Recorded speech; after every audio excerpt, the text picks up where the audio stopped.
ومن سيئات أعمالنا من يهده الله فلا مضل له ومن يضلل فلا هادي له وأشهد أن لا إله إلا الله وحده لا شريك له وأشهد أن محمدا عبده ورسوله أما بعد فإن خير الحديث كتاب الله وخير الهدى هدى محمد صلى الله عليه وسلم وشر الأمور محدثاتها وكل محدثة بدعة وكل بدعة ضلالة وكل ضلالة في النار. أعوذ بالله من الشيطان الرجيم. بسم الله الرحمن الرحيم. يا أيها الذين آمنوا اتقوا الله حق تقاته ولا تموتن إلا وأنتم مسلمون.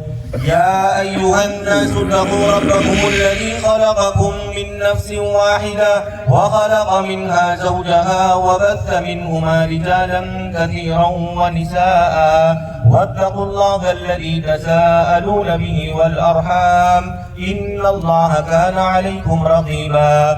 يا أيها الذين آمنوا اتقوا الله وقولوا قولا سديدا يصلح لكم أعمالكم ويغفر لكم ذنوبكم ومن يطع الله ورسوله فقد فاز فوزا عظيما.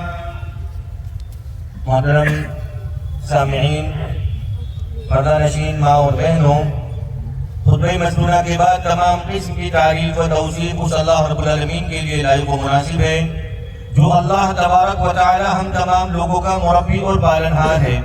بعدہ درود و سلام ہو ہمارے آخری نبی جناب محمد رسول اللہ صلی اللہ علیہ وسلم اور ان کے آل و اصحاب پر. محترم سامعین، آج کا دن بہت عظیم دن ہے، خوشی کا دن ہے، اللہ کی طرف سے انعام کا دن ہے. ہم نے رمضان میں روزے رکھے، عبادتیں کی، قرآن مجید کی تلاوتیں کی، دعائیں کی، اور آج اللہ تعالیٰ نے ہمیں عید کی خوشی عطا فرمائی. لیکن ذرا غور کرو، کیا عید صرف نئے کپڑے پہننے کا نام ہے یا صرف میٹھا کھانے اور خوشی منانے کا نام ہے؟ نہیں، ہرگز نہیں. عید دراصل ذمہ داری کا دن ہے، عید شکر ادا کرنے کا دن ہے، عید اپنے آپ کو بدلنے کا دن ہے، عید رشتہ داری کو جوڑنے کا دن ہے، عید بندوں کے حقوق کو ادا کرنے کا دن ہے. اگر رمضان گزر گیا اور ہمارے دل نہیں بدلے، ہمارے رویے نہیں بدلے، ہم نے لوگوں کے حقوق ادا نہیں کیے، تو ہماری یہ عید کس کام کی عید ہے؟ عید اس کی نہیں جس نے نئے کپڑے پہنے، عید اس کی ہے جس نے اپنے گناہوں کو چھوڑ دیا اور لوگوں کے ساتھ اپنے تعلقات درست کر لیے. محترم سامعین، آج کے اس عظیم دن میں چند چیزوں کی طرف آپ کی رہنمائی کروں گا. آج کے اس مبارک دن میں جب ہم خوشیاں منا رہے ہیں، میں آپ سے ایک سوال کرنا چاہتا ہوں، کیا ہم واقعی کامیاب ہو گئے؟ کیا ہمارا رمضان قبول ہو گیا؟ یا کہیں ایسا تو نہیں کہ ہم نے عبادتیں تو کی مگر بندوں کے حقوق کو پامال کرتے رہے؟ محترم سامعین، ذرا غور کرو، نبی کریم صلی اللہ علیہ وسلم نے اپنی پوری زندگی صحابہ کرام کو بہت ساری نصیحتیں کی، لیکن جب آپ صلی اللہ علیہ وسلم کا آخری وقت تھا تو آخری نصیحت آپ صلی اللہ علیہ وسلم نے حجۃ الوداع کے موقع پر کی تھی. 1.25 لاکھ کا صحابہ کرام کا مجمع، اللہ کے نبی صلی اللہ علیہ وسلم صحابہ کرام کو نصیحت کرتے ہوئے کہتے ہیں کہ صحابہ کرام سنو، ان دماءکم واموالکم واعراضکم علیکم حرام کحرمت یومکم ھذا فی شہرکم ھذا وفی بلدکم ھذا، کہ آپس میں مسلمانوں کا خون تمہارے اوپر حرام کر دیا گیا ہے، تمہارا آپس میں ایک دوسرے کا مال لاحق طریقے سے کھانا تمہارے اوپر حرام کر دیا گیا ہے. تمہارے لیے جائز نہیں ہے کہ تم اپنے مسلمان بھائی کی عزت کو تعطیل کرو. ذرا غور کرو، نبی کریم صلی اللہ علیہ وسلم نے یہ بات کوئی عام موقع پر نہیں ارشاد فرمائی بلکہ اپنی زندگی کے آخری خطبے میں ارشاد فرمائی. ایسا لگتا ہے جیسے آپ یہ سمجھا رہے ہو کہ اگر آپ نے اپنی زندگی میں کچھ بھی نہ سیکھا، کم از کم 3 باتیں ہمیشہ یاد رکھنا: کسی کی جان، کسی کا مال اور کسی کی عزت کو نقصان نہ پہنچانا. آج ہم خود سے پوچھیں، کیا ہم نے کسی کا جانی نقصان کیا ہے؟ کیا ہم نے کسی کا مال ناحق طریقے سے دبایا ہے؟ کیا ہم نے کسی کی عزت کے ساتھ کھلواڑ کیا ہے؟ اگر ہاں تو ہمیں رکنا ہوگا، ہمیں سوچنا ہوگا، ہمیں خود کو بدلنا ہوگا۔ یاد رکھیے قیامت کے دن سب سے زیادہ خسارے میں وہ شخص ہوگا جو نماز، روزے، عبادات لے کر کے آئے گا، لیکن اس نے کسی کو جانی نقصان، کسی کو مالی نقصان یا کسی کی عزت پر حملہ کیا ہوگا، تو ایسے شخص کو اللہ اٹھا کر کے جہنم کے حوالے کر دے گا۔ محترم حاضرین، آج عید کا دن ہے، میں گزارش کروں گا اگر کسی سے جھگڑا ہوا ہے تو ختم کر دو، اگر کسی کا حق لیا ہے تو واپس دے دو، اگر کسی کو دکھ پہنچایا ہے تو معافی مانگ لو۔ یاد رکھو اللہ کے نزدیک وہ شخص بڑا نہیں ہو سکتا جو صرف عبادات کرتا ہو، بلکہ اللہ کے نزدیک وہ شخص بڑا ہے جو عبادات کے ساتھ ساتھ بندوں کے حقوق بھی ادا کرتا ہو۔ بندوں کے حقوق میں ایک بہت بڑا حق یہ ہے کہ ہم اپنے بھائیوں کے تئیں بدگمانی نہ رکھیں۔ بعض اوقات ایک چھوٹی سی بدگمانی دلوں کو توڑ دیتی ہے، رشتہ ختم ہو جاتا ہے۔ بدگمانی اتنا بڑا زہر ہے کہ رشتوں میں بگاڑ کا سب سے بڑی وجہ یہی بدگمانی بنتی ہے۔ محترم سامعین، ہمیں اللہ رب العالمین نے کیا تعلیم دی ہے؟ اللہ ارشاد فرماتا ہے یا ایھا الذین آمنوا ان جاءکم فاسق بنبأ فتبینوا، اے وہ لوگوں جو ایمان لائے ہو، جب ایک فاسق و فاجر شخص آپ کے پاس کوئی خبر لے کر کے آئے تو آپ کی ذمہ داری بنتی ہے کہ آپ اس خبر کی اچھی طرح تحقیق کر لو۔ محترم سامعین، آج ہماری حالت کیا ہے؟ اگر ہمیں ہمارے بھائی کے تئیں کوئی خبر مل جائے، ہم بنا تحقیق کیے ہوئے، بنا چھان بین کیے ہوئے ہم اس خبر پر یقین کر لیتے ہیں اور ہمارے بھائی کے تئیں بدگمان ہو جاتے ہیں۔ یاد رکھیے بدگمانی یہ ایسا زہر ہے کہ دھیرے دھیرے ایک بھائی بدگمان ہوتے ہوتے اس حد تک پہنچ جاتا ہے کہ اپنے بھائی کے تعلق سے برے خیالات شیطان اس کے ذہن و دماغ میں ڈال دیتا ہے۔ بدگمانی سے چھوٹا سا معاملہ شروع ہوتا ہے اور بڑھتے بڑھتے یہاں تک پہنچ جاتا ہے کہ اپنے بھائی کی کوئی اچھائی اسے نظر نہیں آتی۔ محترم سامعین، آپ غور کرو کہ ایسا ناپاک دل، ایسا پاپی دل، جس دل کے اندر اپنے بھائیوں کے تئیں بغض و حسد بھرا ہو، ایسا دل لے کر کے اللہ رب العالمین کے سامنے آپ کھڑے ہوگے۔ ابراہیم علیہ السلام کی وہ نصیحت آپ کو یاد کرنا چاہیے کہ اللہ رب العالمین سے کیا کہتے ہیں کہ رب لا تخزنی یوم یبعثون یوم لا ينفع مال ولا بنون الا من اتى الله بقلب سلیم۔ اللہ سے دعا کرتے ہیں اے اللہ کل قیامت کے دن رسوا نہ کرنا، وہ ایسا دن ہوگا نہ تو مال کام آنے والا ہے اور نہ ہی اولاد کام آنے والی ہے۔ الا من اتى الله بقلب سلیم، وہی شخص کامیاب ہوگا جو اللہ رب العالمین کے پاس صاف و شفاف دل لے کر کے جائے گا۔ محترم سامعین، ہماری شریعت تو ہمیں یہ تعلیم دیتی ہے کہ اگر آپ کے بھائی کے تعلق سے کوئی خبر آپ تک پہنچے کہ آپ کے بھائی نے آپ کی برائی کی ہو، ایسی کوئی خبر آپ تک پہنچے تو شریعت اسلامیہ کی تعلیم یہ ہے کہ التمس لاخیک عذرا، کہ اپنے بھائی کے تئیں عذر تلاش کرو۔ اگر کہیں خبر پہنچ جائے کہ آپ کے بھائی نے آپ کی برائی کی ہے، آپ کے دوست نے آپ کے بارے میں یہ بات کی ہے، تو ہمارے اسلاف کا یہ طریقہ رہا ہے کہ التمس لاخیک عذرا، اپنے بھائیوں کو کے لیے عذر تلاش کرو۔ یعنی کیا مطلب کہ شاید کہ جس کے ذریعے خبر پہنچی ہے اس کے بولنے کا مقصد یہ نہ رہا ہو، شاید کہ اس کے سننے میں کوئی غلطی رہی ہو۔ یہاں تک شریعت اسلامیہ نے کہا کہ اگر تمہیں کوئی عذر نہ ملے تو محترم سامعین آپ کو کہنا چاہیے لعل له عذرا لا اعلمه، کہ شاید کہ اس کے پاس کوئی عذر ہوگا وہ میں نہیں جانتا۔ تو بدگمانی سے اپنے آپ کو پاک و صاف رکھنا چاہیے۔ اور اس حسن ظن کے سب سے زیادہ مستحق ہمارے قریبی رشتے دار ہیں۔ محترم سامعین، بسا اوقات کیا ہوتا ہے کہ ہم چھوٹی سی بات کو لے کر ہمارے قریبی رشتے داروں سے ہم تعلق ختم کر دیتے ہیں، ہم ناطہ توڑ دیتے ہیں۔ ہمیں یاد رکھنا چاہیے اللہ کے نبی صلی اللہ علیہ وسلم نے ارشاد فرمایا تھا کہ ہر جمعرات والے دن انسان کے اعمال اللہ کے ہاں پہنچائے جاتے ہیں، لیکن اللہ کے نبی نے یہ بھی کہہ دیا لا يقبل عمل قاطع، کہ رشتہ قطع کرنے والا شخص، رشتے کے اندر بگاڑ پیدا کرنے والا شخص، اس کے اعمال اللہ کے ہاں قبول نہیں ہوتے۔ ہم نے رمضان کے اندر جو عبادتیں کی ہیں، کیا ہم چاہتے ہیں یہ عبادتیں ایسے ہی رائے گا وہ برباد کر دی جائے تو محترم سامعین رشتہ داروں کے جو حقوق ہیں جو صلہ رحمی ہے ہمیں اسے ادا کرنا ہوگا، ورنہ یاد رکھیے یہ عبادات اللہ کے ہاں کسی کام کی نہیں۔ محترم سامعین بسا اوقات شیطان ہمارے ذہن و دماغ میں یہ بات بھی ڈالتا ہے کہ ہمارے رشتہ دار ہمارے ساتھ اچھا سلوک نہیں کرتے تو ہم ان کے ساتھ کیوں اچھا سلوک کریں۔ آپ کو یاد رکھنا ہوگا کہ اگر آپ کے رشتہ دار آپ کے ساتھ اچھا سلوک نہ کریں تب بھی آپ کی ذمہ داری ہے، آپ ان سے بگاڑ نہیں کر سکتے، آپ ان سے قطع تعلق اختیار نہیں کر سکتے۔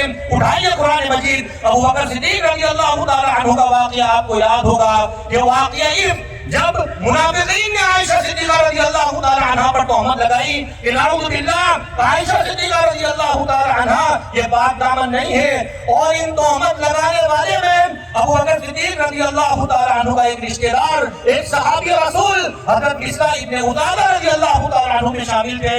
حضرت مصطح کی کیا حالت تھی؟ غریب بالکل مسکین حالت میں ہے۔ ابو بکر صدیق رضی اللہ تعالیٰ عنہ انہیں ماہانہ وظیفہ ان کا خرچ برداشت کیا کرتے تھے۔ جیسے ہی ابو بکر کو پتا چلا میرا یہ رشتہ دار میری بیٹی پر تہمت لگاتا ہے، ابو بکر صدیق رضی اللہ تعالیٰ عنہ نے قسم اٹھا لی کہ آج کے بعد سے مصطح کا خرچہ پانی بند، میں جو وظیفہ دیا کرتا تھا آج کے بعد سے مصطح کو ایک پھوٹی تھوڑی نہیں دوں گا۔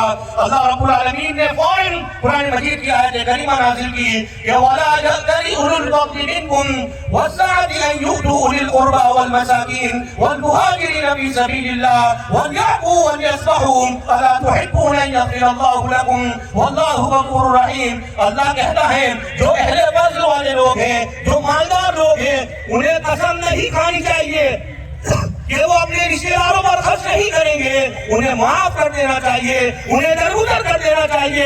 کہ آپ لوگ نہیں چاہتے کہ اللہ بھی آپ کو معاف کرے تو آپ لوگوں کی ذمہ داری بنتی ہے کہ آپ بھی اللہ کے بندوں کو معاف کر دیا کرو۔ جیسے ہی یہ آیت کریمہ ابو بکر صدیق رضی اللہ تعالیٰ عنہ کے کانوں میں ٹکراتی ہے کہ اللہ کہتا ہے کہ اگر تم چاہتے ہو میں آپ کو معاف کروں تو تمہیں بھی میرے بندوں کو معاف کرنا ہوگا۔ ابو بکر صدیق رضی اللہ تعالیٰ عنہ کہتے ہیں بلا واللہ یا ربنا، اللہ کی قسم ہے اللہ رب العالمین، انا نحب ان تغفر لنا، ہم یہ پسند کرتے ہیں کہ اللہ تو بھی ہمیں معاف کر، اپنی قسم کا کفارہ ادا کرتے ہیں۔ اور مصطح رضی اللہ تعالیٰ عنہ کا خرچ وغیرہ یہ پھر سے شروع کرتے ہیں۔ یہ بات میں نے یہ واقعہ اس لیے بیان کیا اگر آپ کے رشتہ دار آپ کے ساتھ اچھا سلوک کیا کریں تب بھی آپ کی ذمہ داری بنتی ہے کہ آپ ان کے ساتھ اچھا سلوک کرو۔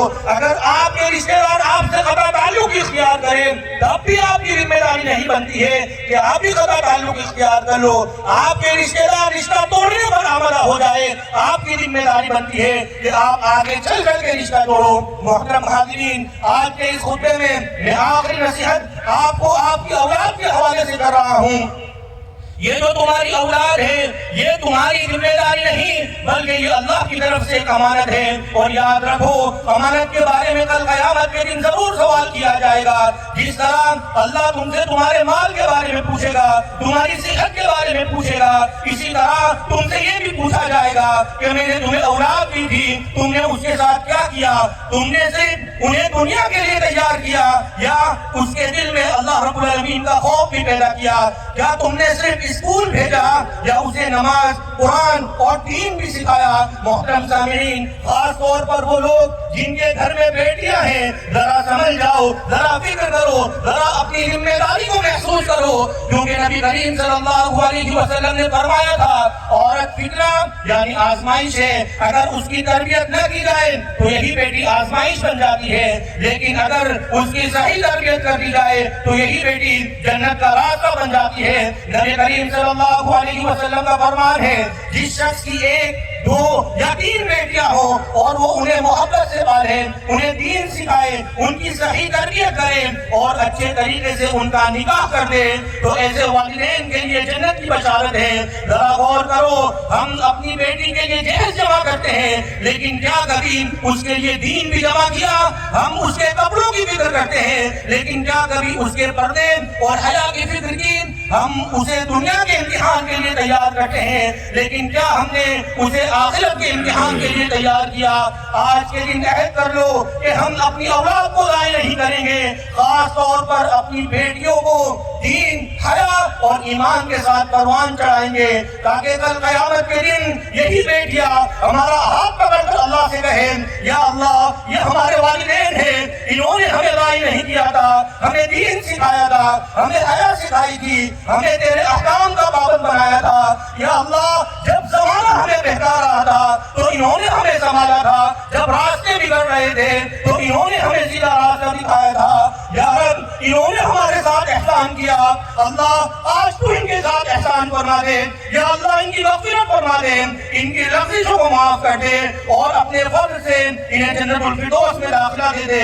میرے بھائیوں یاد رکھنا، ہم نے اپنی بیٹیوں کی صحیح تربیت کر دی، یہی بیٹیاں کل قیامت کے دن ہمارے لیے وکیل بن جائیں گی، ہماری سفارش کرنے والی بن جائیں گی۔ محترم حاضرین، الحمدللہ لڑکیوں کی تعلیم کے حوالے سے جیسا کہ آپ سب جانتے ہیں کہ اسی ہدایہ اسکول کے اندر جمعیت اہل حدیث احمد آباد کی سرپرستی میں تقریباً 2 سال سے ایک بچیوں کا ادارہ چل رہا ہے۔ جب ہم نے اس کام کا آغاز کیا تو حالت یہ تھی کہ ہمارے پاس 10 سے 12 بچیاں تھیں اور ایک ہی عالمہ تھی، لیکن میرے بھائیوں یہ اللہ کا فضل ہوا، آپ لوگوں کی دعاؤں کا اثر ہوا، آپ کے تعاون کا نتیجہ ہے کہ آج وہی چھوٹا سا کام بڑھ کر اس مقام تک پہنچ گیا ہے کہ تقریباً 100 بچیاں یہاں تعلیم حاصل کر رہی ہیں اور 5 معلمات انہیں تربیت دے رہی ہے۔ میرے عزیزوں، اب ہم یہ چاہتے ہیں کہ اس چھوٹے سے ادارے کو ایک بڑے جامعہ کی شکل دی جائے، ایسا جامعہ جہاں ہماری بچیاں آئیں، رہیں، کھائیں، پیئیں اور مکمل دینی تعلیم حاصل کریں، یعنی عالمہ بنیں، اور ساتھ ہی ساتھ دنیاوی تعلیم کا بھی ایک مضبوط نظام ہو، اور صرف احمد آباد ہی نہیں بلکہ احمد آباد کے باہر سے بھی بچیاں آنا چاہیں تو ان کے لیے بھی دروازے کھلے ہوں، وہ بھی یہاں آ کر رہیں، سیکھیں اور اپنی زندگی سنواریں۔ میرے بھائیوں، اب سوال یہ ہے ہم یہ سب کیوں کر رہے ہیں؟ ہم اس ادارے کو اتنا بڑا کیوں بنانا چاہ رہے ہیں؟ تو اس کی وجہ بہت واضح ہے کہ آج اگر ہم اپنے معاشرے کو دیکھیں، جو سب سے بڑا بگاڑ ہمیں نظر آ رہا ہے، جو بے حیائی، بے دینی اور فتنہ پھیل رہا ہے، اس کی ایک بہت بڑی وجہ ہماری بچوں میں دینی علم کی کمی ہے۔ جب بیٹی دین سے خالی ہوگی تو وہ زمانے کے رنگ میں رنگ جائے گی، جب اس کے پاس قرآن کا علم نہیں ہوگا تو وہ ہر طرف کے فتنوں کا شکار ہو جائے گی۔ لیکن اگر اس بیٹی کو دین مل جائے، علم مل جائے، حیا اور شعور دے دیا جائے تو وہی بیٹی ایک گھر نہیں پوری نسل کو سنوار دیتی ہے۔ اسی لیے میرے بھائیوں، یہ صرف ایک ادارہ نہیں، یہ ایک معاشرے کو بچانے کی کوشش ہے۔ اور میرے عزیزوں، ایک بات اور بھی سن لو، آج اگر کچھ لوگ اس ادارے سے اختلاف کر رہے ہیں، اعتراض کر رہے ہیں، تو یہ کوئی نئی بات نہیں ہے۔ اختلاف تو اللہ کے نبی صلی اللہ علیہ وسلم کے زمانے سے ہوتا آیا ہے، لوگوں نے مخالفتیں بھی کی ہیں، باتیں بھی بنائی ہیں، لیکن تاریخ گواہ ہے کہ انہی مخالفت کرنے والوں میں سے کچھ لوگ ایسے نکلے جو بعد میں دین کے عظیم خادم بنے۔ آپ دیکھیں خالد بن ولید رضی اللہ تعالی عنہ، اکرمہ بن ابی جہل رضی اللہ تعالی عنہ، اور بھی بہت سارے صحابہ کرام ہیں کہ وہی لوگ ہیں جو پہلے مخالفت میں کھڑے تھے لیکن بعد میں ایسے بدلے کہ اسلام کے ستون بن گئے۔ تو میں آج پورے یقین کے ساتھ کہتا ہوں، جو لوگ آج اس ادارے سے اختلاف کر رہے ہیں، کل آپ دیکھیں گے کہ انہی کی گھر کی بچیاں اس ادارے میں آ کر عالمہ و فاضلہ بن کر کے نکلیں گی اور اپنی آنے والی نسلوں کی اصلاح کریں گی۔ اس لیے ہم نے زمین کا ایک خطہ بھی منتخب کیا ہے، لیکن میرے بھائیوں یہ کام آسان نہیں ہے، اس کے لیے ایک بہت بڑی رقم درکار ہے۔ اور میں دل سے یہ بات کہتا ہوں کہ احمد آباد کے لوگوں نے، مردوں نے بھی اور خاص طور سے ہماری ماؤں بہنوں نے بھی اس کام میں بہت تعاون کیا، سپورٹ کیا۔ اللہ آپ سب کو اس کا بہترین بدلہ عطا فرمائے، لیکن ابھی کام باقی ہے۔ آج پھر میں آپ سے درخواست کرتا ہوں اس میں بڑھ چڑھ کے حصہ لیں، دل کھول کر تعاون کریں۔ یاد رکھیں آج آپ کا چھوٹا سا تعاون کل یہ آپ کی قبر کو منور کرے گا اور جنت میں جانے کا ذریعہ بنے گا۔ ہماری ٹیم کے کچھ حضرات یہاں پر موجود ہیں، مردوں میں بھی اور عورتوں میں بھی۔ آپ دیکھ رہے ہوں گے کہ جگہ جگہ اس کے QR کوڈ لگا دیے گئے ہیں، اسٹور لگا دیے گئے ہیں، اور عورتوں میں بھی ہماری طالبات موجود ہیں، مردوں میں بھی کچھ احباب جھولی لے کر کے کھڑے ہیں۔ آپ حضرات سے گزارش ہے کہ دل کھول کر اس کار خیر میں حصہ لیں۔ انشاءاللہ ہم خود اور جو بھی ہمارے بھائی، جو بھی ہمارے بہنیں اگر بعد میں تعاون کرنا چاہیں اپنا نمبر وغیرہ لکھا دیں، انشاءاللہ ہم خود ان سے رابطہ کریں گے۔ اور آپ کی سہولت کے لیے ہم نے اس میں 2 سال کا وقت رکھا ہے، آپ آہستہ آہستہ بھی ہمارے ساتھ جڑ سکتے ہیں اور اپنا تعاون ہمیں دے سکتے ہیں۔ بھائیوں، میں آج آپ سے وعدہ کرتا ہوں کہ اگر اللہ نے زندگی دی تو آپ اپنی آنکھوں سے دیکھیں گے یہی ادارہ ہماری بچوں کا مستقبل بدلے گا، یہی ادارہ انہیں دیندار، باحیا اور باقیدار بنائے گا۔ آج ہم ایک قدم اٹھائیں گے، کل یہی ادارہ ایسی بیٹیاں دے گا جو آپ کے لیے دنیا میں بھی عزت کا سبب بنے گی اور آخرت میں بھی جنت کا ذریعہ بنے گی۔ اب آخر میں چند دعاؤں کے ذریعے میں اس خطبے کو ختم کرنا چاہوں گا۔ محترم سامعین، عیدین کے حوالے سے اللہ کے نبی صلی اللہ علیہ وسلم نے خاص کر کے دعا کے تعلق سے ارشاد فرمایا کہ جو حائضہ جو عورتیں ہیں یا جو نفاس والی عورتیں ہیں انہیں بھی عیدگاہ کے اندر آنا چاہیے، گرچہ وہ نماز نہ پڑھیں لیکن مسلمانوں کی دعاؤں میں وہ شریک ہو جائے۔ اس لیے میں چند دعاؤں کے ذریعے اس ہمارے خطبے کو میں ختم کرنا چاہوں گا۔ آپ سب حضرات خشوع کے ساتھ، دل کی گہرائیوں کے ساتھ آمین کہتے رہیں۔ اے اللہ، تو ہی تعریف کے لائق ہے، تو ہی بزرگی والا ہے، تو ہی عظمت والا ہے۔ یا رب، ہم تیرے دربار میں کھڑے ہیں اپنے گناہوں کے بوجھ کے ساتھ، اپنی کمزوریوں کے ساتھ۔ یا اللہ، ہمیں اپنے در سے محروم نہ کر، ہمیں رد نہ کر۔ یا رب، اگر آج تو نے معاف نہ کیا تو ہمارا کوئی ٹھکانہ نہیں ہے۔ یا اللہ، ہماری ساری خطاؤں کو معاف فرما دے۔ وہ گناہ جو ہم نے ہنستے ہوئے کیے، وہ گناہ جو ہم نے چھپ کر کے کیے، وہ گناہ جنہیں ہم بھول گئے اے اللہ لیکن تو نہیں بھولا۔ یا رب، اپنے فضل سے تو سارے گناہ کو مٹا دے، ہمیں پاک صاف کر دے۔ یا اللہ، ہماری عبادتوں میں جو کمی رہ گئی، ہماری نمازوں میں جو خشوع نہ رہا، ہمارے روزوں میں جو اخلاص نہ رہا، یا رب اپنے فضل سے سب کو قبول فرما لے۔ یا اللہ، ہمیں سچی توبہ نصیب فرما، ایسی توبہ جس کے بعد ہم تیرے نافرمان نہ رہے۔ یا رب، ہماری اولاد کو ہمارے لیے باعث رحمت بنا دے۔ یا اللہ، ہماری اولاد کو دین کی طرف لگا دے، انہیں قرآن سے جوڑ دے، انہیں نماز کا پابند بنا دے۔ یا اللہ، خاص طور پر ہماری بیٹیوں پر اپنا خاص فضل فرما۔ یا رب، یہ ہماری امانت ہے، یہ ہمارے گھروں کی عزت ہے۔ یا اللہ، انہیں حیا والی بنا دے، انہیں عزت والی بنا دے، انہیں دین کی سمجھ عطا فرما۔ یا رب، انہیں ہر فتنے سے بچا لے، ہر بری نظر سے بچا لے، ہر گمراہی سے بچا لے۔ یا اللہ، انہیں ایسا بنا دے کہ وہ صرف اپنے ماں باپ کا نہیں بلکہ پوری امت کا سہارا بن جائے۔ یا اللہ، ہماری لفظوں کو معاف فرما دے۔ یا رب، اس ادارے کو، جس ادارے کا کام ہم نے شروع کیا ہے، اس ادارے کو اپنی بارگاہ میں قبول فرما دے۔ یا رب، اس چھوٹی سی کوشش کو اللہ بہت بڑا بنا دے، اسے امت کے لیے نفع بخش بنا دے۔ یا اللہ، اسے ایک عظیم جامعہ بنا دے جہاں سے دین کی روشنی پھیلے۔ یا رب، یہاں سے ایسی بچیاں پیدا ہو جو عالمہ بھی ہو، جو باعمل بھی ہو، جو حیا والیہ بھی ہو۔ یا اللہ، جو اس کام میں حصہ لے رہے ہیں ان کے مال میں برکت عطا فرما، ان کی اولاد میں برکت عطا فرما۔ یا رب، ان کے گھروں کو سکون کا گہوارہ بنا دے۔ یا اللہ، جو لوگ اس کام کو سمجھ نہیں پا رہے ہیں ان کے دلوں کو بھی اللہ تو کھول دے، انہیں بھی اس خیر میں شامل فرما دے۔ یا رب، ہمیں قبر کے عذاب سے بچا لے، ہمیں جہنم کی آگ سے بچا لے۔ یا اللہ، پل صراط کو ہمارے لیے آسان بنا دے۔ یا رب، جس دن ہم تیرے سامنے کھڑے ہوں گے اس دن ہمیں رسوا نہ کرنا۔ یا اللہ، ہمیں جنت الفردوس میں اعلیٰ مقام دے۔ یا اللہ، اس روئے زمین پر جو بھی ہمارے مسلمان بھائی پریشان ہیں ان کی پریشانیوں کو دور فرما۔ اللہ، جو قرض میں مبتلا ہے ان کی قرض کی ادائی غیب سے شکل سود پیدا فرما۔ اللہ، جو بیمار ہیں انہیں شفاء کاملہ، شفاء عاجلہ، شفاء دائمہ عطا کر۔ اللہ، جو بے اولاد ہیں انہیں اولاد کی نعمت سے مالا مال کر۔ اللہ، جب تک تو ہمیں زندہ رکھ، ایمان پر رکھ، جب ہمارا خاتمہ ہو تو ایمان بالخیر پر ہو۔ آمین۔ وما علینا الا البلاغ۔